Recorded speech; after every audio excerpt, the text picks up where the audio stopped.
Someone You Should Know. A program about people you know and even more that you don't. Hosted by Stuart Sachs, veteran, husband, father, and grandfather. Now, here's your host, Stuart Sachs. Well, good morning, and welcome to another edition of Someone You Should Know, broadcasting live and without limits from right here in Frisco, Texas. And in the studio with me is my better half, Lauren Sachs is in the studio. Good morning, everybody. And tugging at my leg is our little daughter, Shayna, and she's with us in the studio today because she wanted to check it out and see what's going on. And most of the time you can see, if you're watching us via Facebook, the desk in front of me, I usually have all kinds of papers here with notes to talk to my guest on the show. But there's no notes in front of me because our guest is via telephone from beautiful downtown Carmel, Indiana. And this guest, I don't need any notes because I have known her my entire life. And I've known her entire life, I should say, because it's my sister, Kathy Sachs from Carmel, Indiana. Good morning, Kathy. Hey, good morning. Hi, everybody. How are you? I'm good. It's kind of a dreary day here in Carmel, but it's just rain. No snow, no ice. Oh, well, that's good. Oh, you should be here. It's nice and sunny and going to be 60. Oh, lucky dog. Sorry, Yeah. I had to rub it in. Yeah, except it was in the 30s early this morning when we went out for a walk. But that's what it's like when it's dark out. It's that way. For those that are watching on Facebook, there's this little head popping up over here. Shayna wants to say hi, Kathy. Oh, hi, Shayna. Well, Clive the Whippet dog is here with me and says hi back to Shayna. Oh, okay, good. Okay. Yeah, cousins. They're cousins. So how are you? John just walked in too, so John, are you here to say hi? Okay. He's in the background. He's there for support. Morning, Stu, and to all. Well, good morning, John. Hi, John. This is like a family reunion this morning, but It's a affair. but I wanted to have Kathy on the show because Kathy represents a lot of things. Number one, she spent her entire career in education. And in kind of some specialized areas. And Kathy, why don't you spend a few minutes letting the audience know what you studied in college and then what kind of work you did in the educational system? Oh, absolutely. Music has been my world in my life. When I graduated in '71, I taught for 1 year in middle school, and then after that, I decided I wanted to explore the world. I worked at Disney World, and then came the realization, no, I went to Boston University for music education. That's where my love was. And as I began my career in the 70s, I worked with disabled children, preschool, and then I worked with adult handicapped adults, and I used music. Music was always the thing, music therapy, and that really helped to work with verbalization, numbers, social skills, that kind of thing. And then after that, I wrote a grant, and the grant was for 10 years, and it was at a psychiatric hospital here in Indianapolis, LaRue Carter, and I did music therapy with children who were hospitalized. And these children range from, being schizophrenic and psychotic, just the whole array of mental illness with children. And then after that, I decided to go back to public schools. And in doing that, I did middle school choir for 16 years. And that was very different, going back from being in the medical world into the educational world. And I did that for about 16, 17 years. and decided then to use my special education degree and worked with emotionally disturbed boys actually, and that was an interesting experience. So after 35 years, I decided, okay, I think that's it for me. But my retirement has opened a lot of other doors.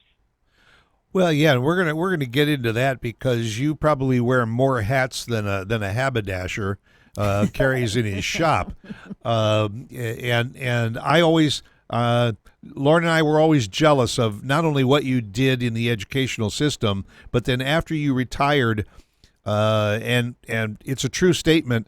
Whenever we call you, we get a message machine because you're always out, you're always doing something. But we said no. When we retire, we're not going to do that. We're just going to sit back and read books and take it easy. And Lauren and I basically have fallen into the same genre that you're in now. Not quite But as hectic and as Right.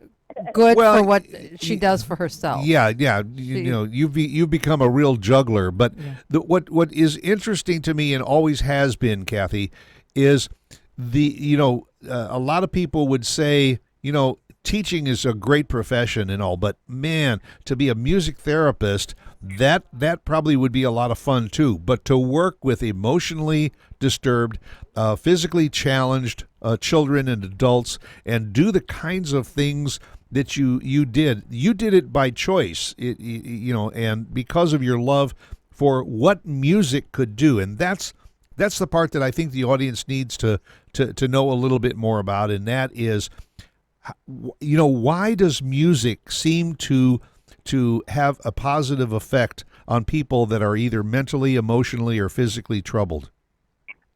Oh, that's a great question. I know when I was working with children, I would say to them, so what does it feel like when you go home and you put on your favorite music? And that works for adults too. You're in your car, you've had a stressful day, you turn on your favorite tunes.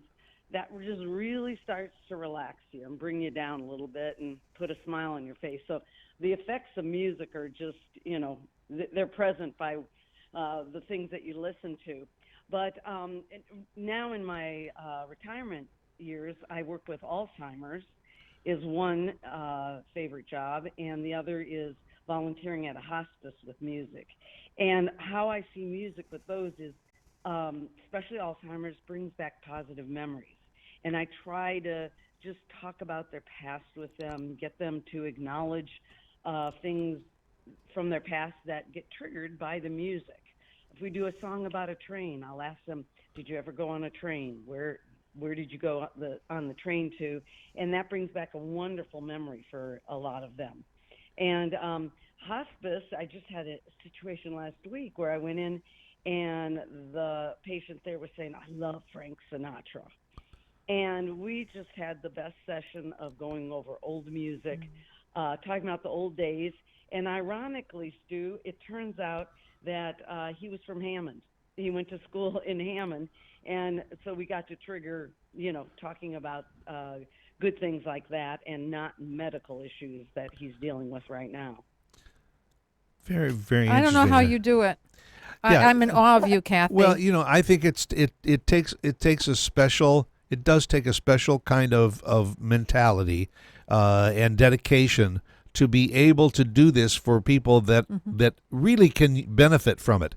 Now I do know that you said that there was a stint when you went back to the public schools, and I know that when you were with the Pike County school system, you were a chorus teacher, and Right. and I had been to several of your concerts, and you used to say that there's a lot of kids that have emotional issues in their regular classes, but when they come to choir, it seems like you have the ability to bridge that and get them to focus some attention because they can relate to music.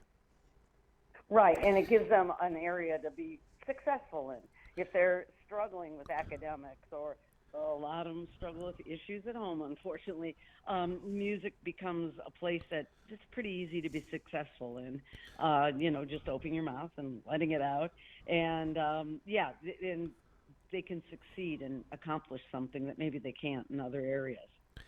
And this was a specific area that you studied at Boston University? No, no. My actually, this is kind of interesting. My degree is in music education. Oh, And then, okay. way back then, you had to get a master's degree within a few years of teaching, and I chose to go into special education.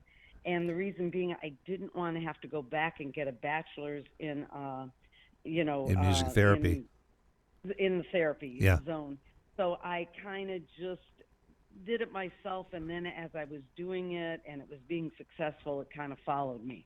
I don't advise that to young people now because music therapy is in a lot of schools and it's acknowledged as that, and probably nowadays I wouldn't be hired in any way as a music therapist. So I just sort of say I'm just using music in a therapeutic manner. I don't use that title because I don't want to insult anybody. Yeah, everything has become a lot more specialized these days. Where it was a very wide open field back then. But I dare say that I think you were one of the pioneers in the Indianapolis area of doing that kind of thing with children and adults. And I would no, I was Go ahead. going to say, Kathy, I think that you also find it for yourself very therapeutic. Yeah, absolutely. When you come home, I'm sure that that's how you decompress and how you relax is through your music. Yeah. Well, I just really, and I feel you two are definitely in that light, and so is my John. That you have to give in this world. You can't sit on your laurels and enjoy life totally centered around yourself. I think giving is a real important thing to do, and I think in any way when you give, you just appreciate your own life too, and that's important. Good point. Yeah. Very good. Yeah. And now that you, as you say, that you're retired, you started doing a lot of other things, but you continue to substitute teach when needed, and you use your music, as you said, by going to hospice and going and working with Alzheimer's patients. And I always remember that they talk about the dementia and Alzheimer's very often. We start to lose our short-term memory, but the long-term memory can be triggered. So like you said, when you start to sing a little bit of Frank Sinatra, all of a sudden, not only do they remember Frank Sinatra, but they remember the words to some of those songs, and so that's a positive thing for their brain cells.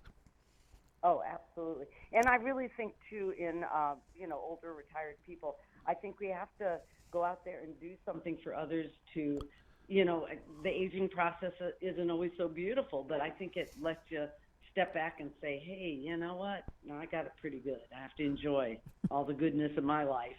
When you see how some people really go through a lot of suffering and bad times in their later life. Was there a point ever, Kathy, earlier or even now, that you said, you know what, I'm going to take my guitar and go over to that club that plays folk music or jazz or whatever, and I'm going to get up on stage and I'm going to try my hand at it? Did you ever think about that? I think about, but my voice is not so good at age 70. Really? Oh, I can't believe Not that. as entertaining as it used to be. But so- then did you think Yeah. did you think about it earlier? Oh yeah. Oh, definitely in my earlier years, I did definitely. But as a music person, you always can see who's a lot better, and you have to have the confidence to go out and put it out there. But I use music for my own enjoyment, to go hear other people perform. I love going to Yes, concerts. you do. That's what I was saying. Yeah, When you me make too. your make your livelihood out of music, and all that you probably rather than going to open mic night or karaoke, you like to just kind of sit back and watch other people do it and be entertained. Well, she does, yeah. Yeah, or watch The Voice on TV. Yes, yeah. And I have to say, because of you, I think that I have become an even better fan of multiple kinds of music, because when we've been together very often, when we travel or when we're in Indianapolis, you often take us either to jazz places or folk places or I think the last time we were there, we went to see the Temptations and the Four Tops yeah, that was together. fabulous. And you talk about long-term memory. Boy, we had a good time that Yeah. night singing the songs of all of those we grew up with. and that's half the fun of it.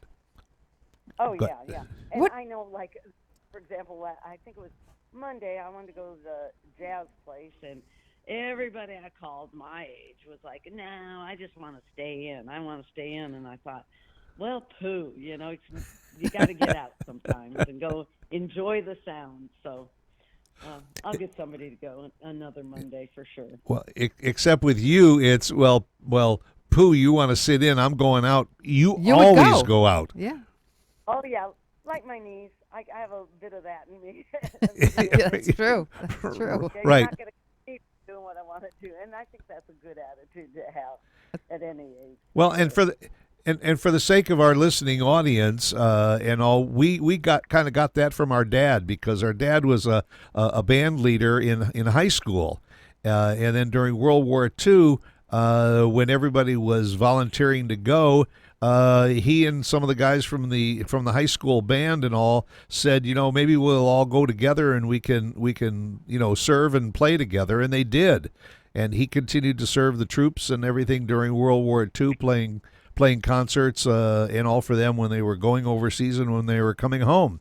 And Dad used to sit in the living room, I remember, and play a little bit of everything from the swing era to the jazz era, and he even started to embrace some of the newer, that crazy music that we listened to called rock and roll. Yeah, Elvis. He started to embrace some of that. I don't think he embraced it as much as he did the big band era, but he was very, very much a musician at heart, and a music lover, and I think we picked it up from him. Yeah, and it's interesting because when I do work with, Alzheimer's patients that are in the 80s and 90s, the music that I always pick out to sing, one of the most popular is "Let Me Call You Sweetheart." Oh, yes. I think of Dad because I think that was the kind of music he shared with me Yes. when I was young, and they still has lilting musical memories. Right. Well, you definitely, both of you, did pick up after your father. I just wish one of you would have done a little bit more crafts like your mother, because I could use another Afghan about this time. She what Dad did with instruments, Mom did did with- with knitting needles and crochet needles. Yeah, for sure. But a talented family. She was What- such a fun, Kathy, you've worked with so many kids over the years, so many different types of kids and adults. What do you see now as the difference between the kids or the adults from years ago and today? Yeah, well, not having had my own children or grandchildren, I've always been a teacher, and that's kind of my mode of observation of the kids I work with or the adults I work with. I know in the older generation, how I see it now is there's just a much more engaging, warm, loving feeling that I kind of see that we all grew up with. I think with the technical age, kids are getting away from that. I mean, I just worked with some sixth graders for after-school tutoring, and what was neat is the art project was making a postcard, and I thought, oh my gosh, they don't really even know what a postcard is. Right. And I know I also recently got a thank you note from two kids that I got gifts for, and that was really nice. They hand wrote that. So that to me was old school, but yet that was really a Yeah. nice Right. thing to see. But with the technology, it's brought a lot of good things to children. I think they're learning quicker, they're being more challenging, but I kind of get concerned about sort of the emotional aspect of the kids, because they're kind of tuned out a little bit more than I remember kids being. Yeah. With songs, because boy, when I was growing up, or even when I was teaching, lyrics were such a big part of music. Mhm. What they meant personally, and so I'm not as in tune with some of the music that's going on today, but I just hope that kids are stepping outside the box and enjoying getting away from technology and using real instruments for music or singing. Well, I think it's also safe to say that back in our day, music, art, some of these other things in school were kind of used to help maintain a normalcy, to help motivate children. Today, in today's school environment, they're using drugs a little bit more to keep kids in line and in order. The kids, their world is like 12 inches away from their face. So they're not interacting with each other as much, and that's where that choir and I think really was beneficial. And to a certain degree, most schools still do have choirs and choruses. And that's like an alternative to the athletes. But they're doing more with medication to control students rather than using music and art and other things to help them. But I think in a lot of respects that medication is needed. I think there are areas where music just can't do it. Sometimes you just need a little help medically. Oh, definitely. But our choirs are still very active, and it's such a wonderful place for kids to meet each other, even have lifelong friends from band or orchestra, or music. The way that the athletic kids kind of bond together, I think that's really necessary. I don't ever want them to remove that from the school system. Mm-hmm. Well, yes, and unfortunately, when there are financial constraints in the schools, sometimes it's those art programs like music and art and theater that get cut because they can't cut the academics and they don't want to cut the athletics. So it's the others that sometimes suffer. And really, I know from John, who is a psychologist who talked about this, a lot of times the medication that the kids have to take for ADD or ADHD is very helpful to make them be able to go into the music areas and focus or, athletic areas. So it can be very useful. Yeah. As, depends on their doctor and what they feel. Right. Yeah, no, it's unfortunately, it's a part of today's thing. Some kids just need it. More is about these kids doing this vaping thing, recreational. Do you see that in school when you go for your tutoring classes, or do you? High school kids, no, because I guess from what I understand, vaping can be, they can sneak it, and it doesn't always smell in the pipes. I talked to a counselor from a high school, and she was saying that it was really rampant in the high school because the kids could sneak around with it. And, of course, they do it after school. Yeah, I know. There was just an article in the local paper here that the school system is setting up an anonymous phone line, or if you will, internet setup, so that if kids in school see other children that are vaping, they can report them. They can report them, and all anonymously, so that it can be dealt with. Because we're not talking, high school. We're talking middle school and even grade school. Some of these kids are doing it, and because they have no idea that how detrimental it could be to their long-term health. We learned it the hard way, because when we smoked in high school and college, we didn't realize that lung cancer was gonna take the lives of so many thousands of us. That's the other side. That's the other side of the educational system that you have to keep in check.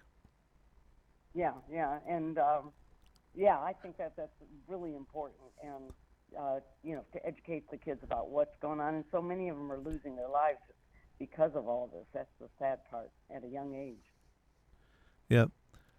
I'll tell you what, maybe we'll pause for a break, because I think we've covered a lot of the educational area of Kathy Sachs, but there are so many other things that you are involved in, and the audience is just going to be absolutely amazed at some of the things that you do in your quote unquote spare time.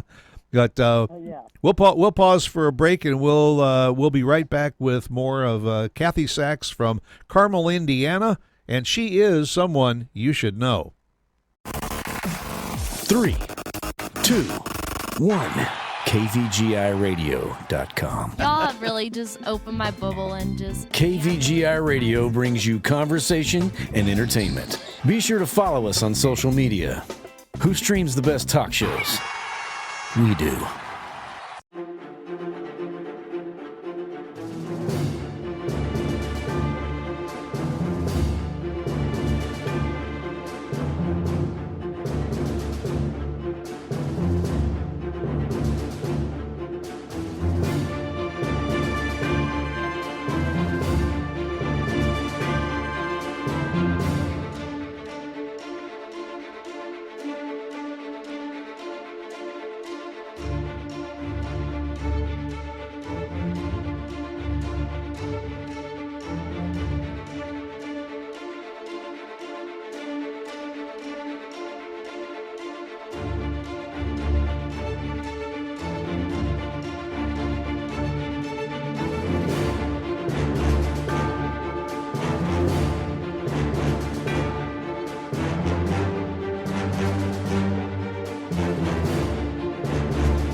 You're listening to KVGIRadio.com.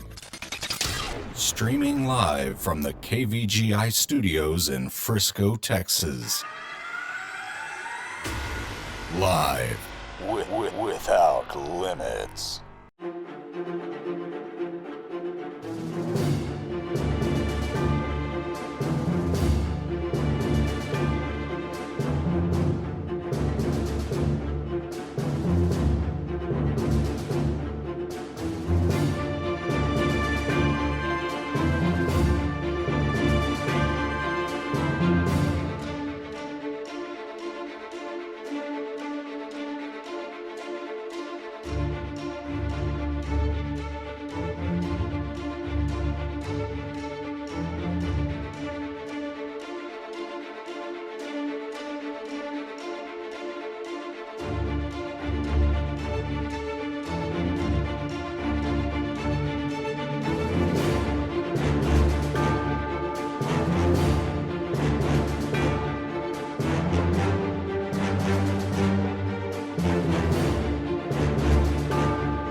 Someone you should know.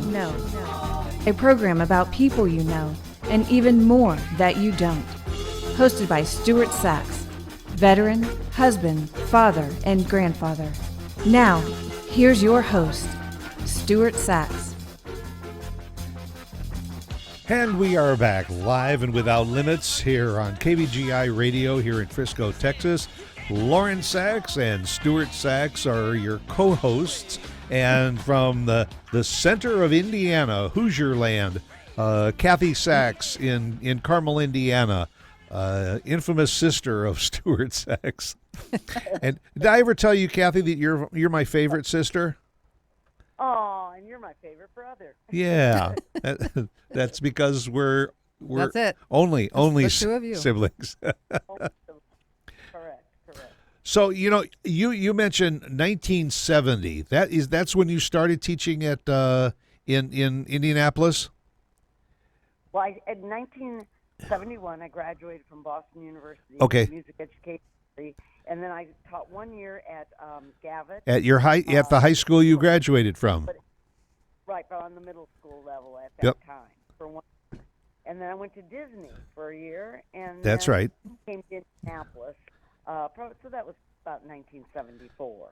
We were at Disney at the same time. You were working up in Cinderella's castle. Exactly, the waitress. Yes. Quite an experience. Those were the days. Oh yeah, corporate Disney. Now, when did you start running? Oh my gosh, I started running when I was 29 years old. And the reason I started running was one of the jobs I had, we'd have morning meetings, and I would feel stressed. So I found if I would run in the morning before I went to the meetings, that would kind of calm me down, and I would be much more productive. Oh, I wondered about that. I never knew that. So you've been running. Yeah. You've been running about 40 years now.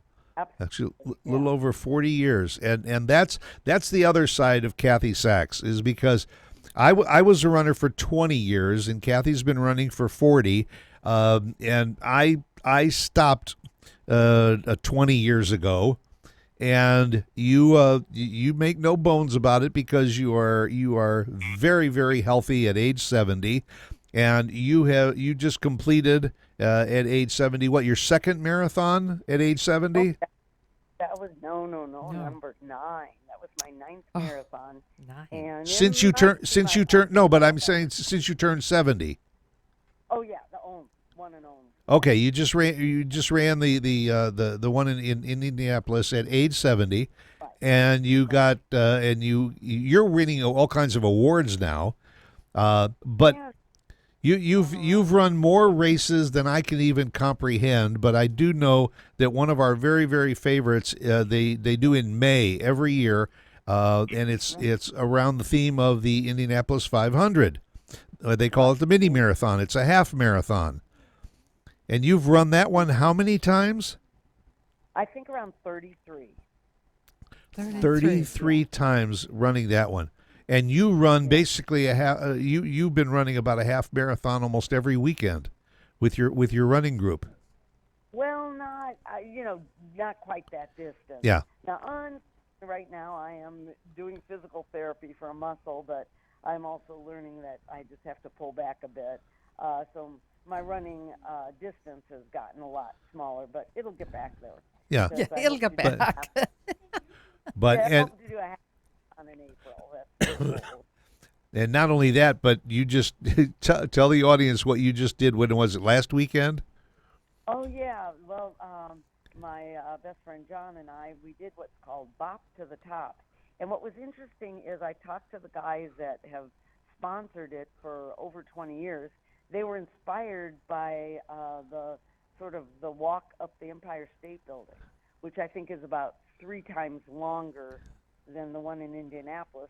But it's also a fundraiser. It's a fundraiser for the Riley Children's Hospital. And it was 36 flights. And what was interesting, John and I did it once, and we did well, and we placed in our age group, so that was fun. But a lot of the other option was to do it 3 times. And I imagine that was to be, equivalent to how high it would be to walk the Empire State Building. But Right. no way I would do 3. 1 was enough. Once was enough. And But and it was you and I both over our running careers and all, I would say probably 95% of the events that we entered were for the benefit of something. exactly. And Well, and that kind of made it even more fun.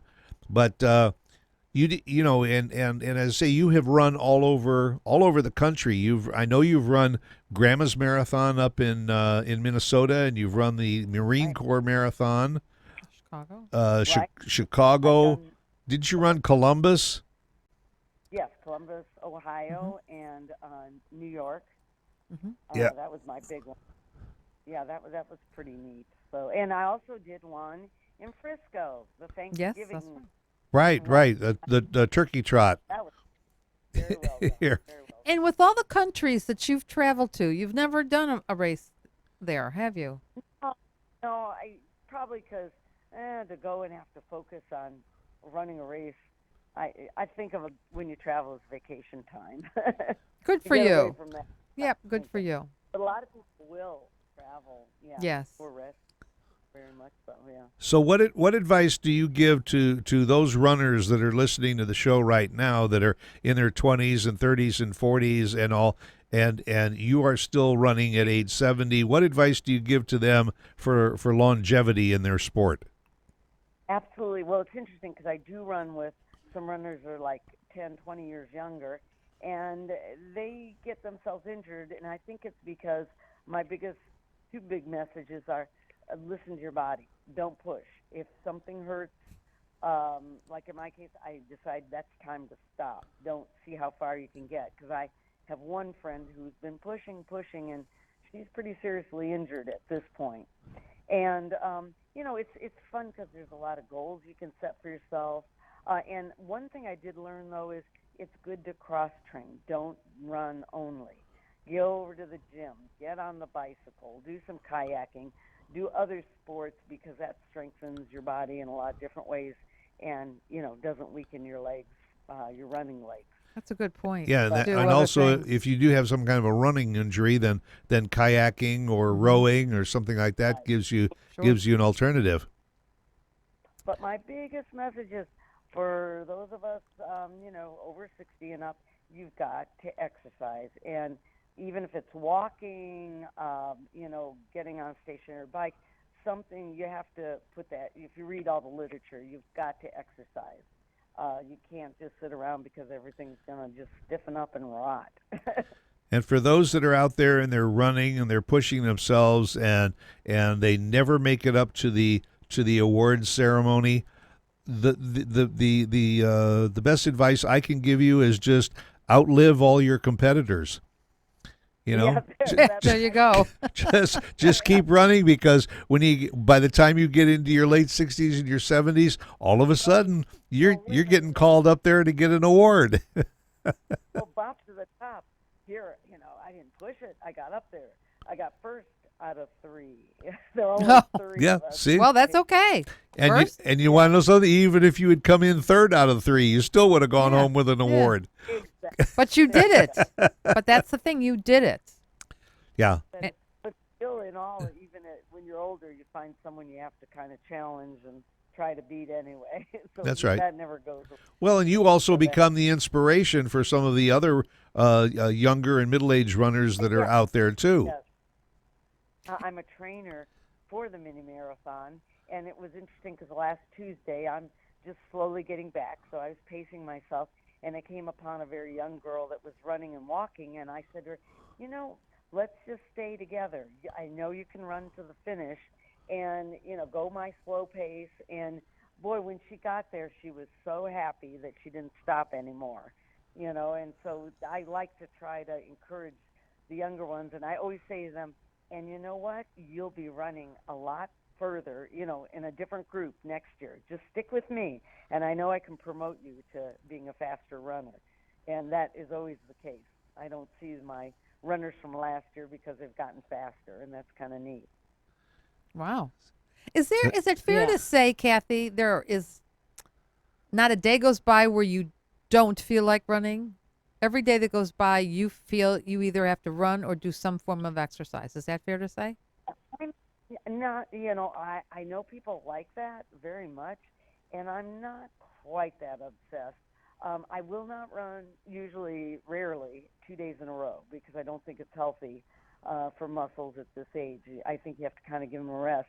I will try to go to the gym. I think weightlifting is really important to combat osteoporosis. Right. And I'll do some of the machines. But no, there's days I just give myself a break from that. And walking is, always a good option. Yeah. But I do think about it a lot, and I have friends that are yeah, they have to do something every day, every day, every day. And It's when you just a go to the part of. gym and you lift weights, are they hand weights? Are they machines? Both? I do both. I do both. Yeah, yeah. I haven't kind of caught on to classes. I have friends that love spinning classes, Mm-hmm. uh, and I keep saying I need to try that. Now I did in hospice where I volunteer. I bumped into the gal who has been volunteering, I guess, over 5 years with a yoga class every week. Mm-hmm. And I remember doing it and how wonderful it was. So I think I'm going to try to go back to that because there again, I think stretching, well, at any age, is very important. Even though it's Right. not vigorous, it's a good thing for the muscles. Right. I agree because I get on the floor every morning and I do Right. my stretches, and it really helps me perform the rest of the day, get through that day. Yes, I know I've done those with you, and yeah, it really is a good thing. Yeah. Now, when you're doing the weights, did you start with a trainer so you learned which weights to use, or you just kind of watched people, or you read what you And needed to use? well, I did actually have a fellow that is a runner that does that kind of. I had him walk through my regime with me, Ah. and he said I gave me some pointers and that kind of Oh, thing. that's good. But I do know, yeah, I do have friends that do have personal trainers. But I also want to say the other aspect of running, and as the years have gone by, I've talked to my running friends about the emotional part of running and how it keeps people kind of calmed down. It helps work through, troubleshooting ideas in your head.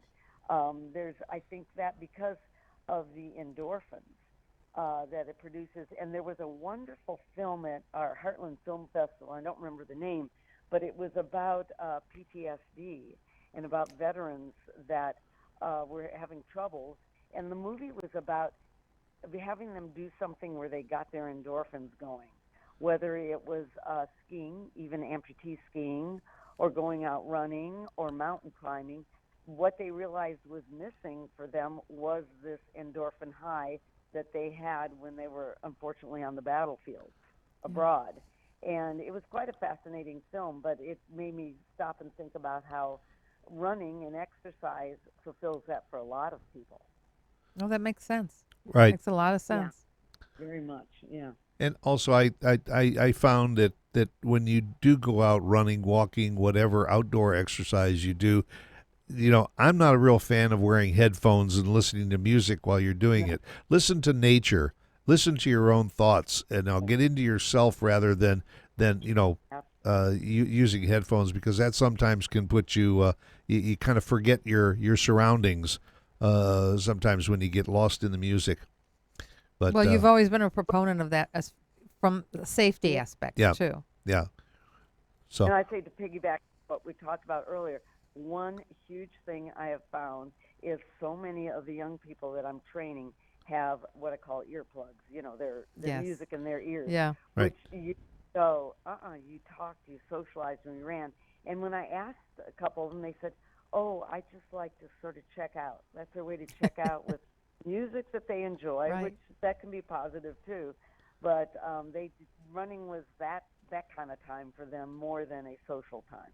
well, when Thought we that was started out too, they always used to tell you that if you want to push your pace a little bit, don't run faster than you can speak. So obviously, Exactly. if you're listening to headphones, you don't know whether you're reaching your maximum heart level, Right. or you're just pushing yourself a little bit too hard. So Yeah, very much. so you go out and you run in the morning, and then you come back, and you don't just sit on the couch and veg the rest of the day. You're involved in all kinds of other things, like the Indy 500 racetrack. That's been a favorite, but unfortunately, this year I noticed because John and I will be traveling to Ecuador and Galapagos. That's going to interfere with how much I work there for 500. But I may be able to squeeze in the Brickyard, which I believe they're doing July 4th weekend this year. But I'm what they call the famous yellow shirt, and we just pretty much usher, greet, get to enjoy what we see at the racetrack, and it's really neat. And there are quite a few of us retired people doing it, so we get to talk about Medicare and that kind of stuff too. But it's so fascinating. And now I believe it's Penske that just bought the 500 track. It was just sold. Really? No kidding. Yeah. So we're going to have new owners, and it'll be interesting to see how that changes. But one of the most marvelous things about the 500 track, the Indy Mini Marathon, the middle of the race, you run around the racetrack, which is a little bit over a mile. So it's so nice when I'm working, I just sort of go, gosh, I remember when I was running around here out of breath. But that's one of the benefits of that half marathon. So you volunteer your time. You work in the infield area near the pits, don't you? Right by the pits, by the winner's circle. Yeah. Yeah, that's got to be That's the fascinating. best place. And not only that, but you also work with the Indianapolis Colts football team. Oh, that I have to say that's one of my favorite jobs because I also have a real nice spot, and I get to meet the families of the players and hear some of the ins and outs about that. And there again, you get to see. I've worked there probably 10 years. Same people come back with their season tickets. It becomes almost like a family atmosphere. And the people that run it, CSC, they're great. They're just a wonderful company to work for. Are you one of the few people that have been there for that long of a time? No. I No? work with a lot of guys, mostly men. 'Cause Really? everything- Okay, well, yeah, makes sense. Play, be quiet. But a lot of them, 20 years. This is their. They really, really enjoy. We didn't have such a great year this year, but we're keeping our fingers Well, there's crossed always for this next year. And I know that there's other things like the Indianapolis Symphony and other organizations And theater. So and theater. So I think that this is kind of an endorsement of what people can look forward to when they retire from whatever they're doing in their careers. That the world is open to you. Go out and find the things you really like to do and get involved in them.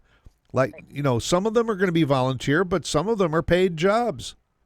And Well, last night I ushered at our Palladium Theater here, and next week I have a little paid job at a theater doing student matinees. So, as you can all hear, people, I don't like sitting home. No, you don't. But there's so much out there that people can be doing after they retire. It's, and to give back. And I think we can teach young people in that way. I feel my engagement with young people is more positive, to share what my life has been like and to hear what theirs is. Right. Great attitude. And I think it is great that to work with sports organizations and all, but the other side of that is to pay it forward, to take what you've done in your career and all, and then go out and find places like hospice and the Alzheimer's homes and to kind of interact with people that way and make yourself productive in your senior years. Well, and I feel too, if you look at all the ads, take this to look younger, do this to be younger, and there's nothing wrong in being the age that you are. I think you need to embrace your number and share it with the world. And because all of us know we've lost friends that aren't here and relatives, so embrace what it is. That's right. That's right. Yeah. And you do it, and you do it well. Yeah. And I'll tell you, with everything that you do, I think that does help physically. It not only in your shape and Keeps in you your in form, motion. but hey, I haven't seen a wrinkle on you. Oh, no, they're there, but I've earned them. And Deb Moe and The wrinkles you do have, you've earned, right? Yeah. And I think we all have. But you guys have been an inspiration to me too, because and you're always doing something to help others, and that's a beautiful thing. Well, it's hard to believe that we've been yakking for about an hour, and we're down to less than a minute on the show. And I'm sure you have someplace you have to be or go to. Yeah, you're probably it's almost noon in Indianapolis, and you probably have to be someplace in another half hour or an hour. Well, we were just checking out eyeglass benefits on Medicare. Oh, well, that sounds real thrilling. yeah. But going to the theater tonight. Good. See a play. Good. Very good. Well, Kathy, we love you. We love you a lot, and I'm glad that we got you on the air to talk a little bit about what you do and why, and inspire other people to do the same thing. Oh, thank you so much, and I'll see you soon. All right. All right. Much love you, love. and that'll do it for another edition of Someone You Should Know. Go out and make it a great weekend, and make sure you're right back here at 10 o'clock next Friday for another edition of Someone You Should Know.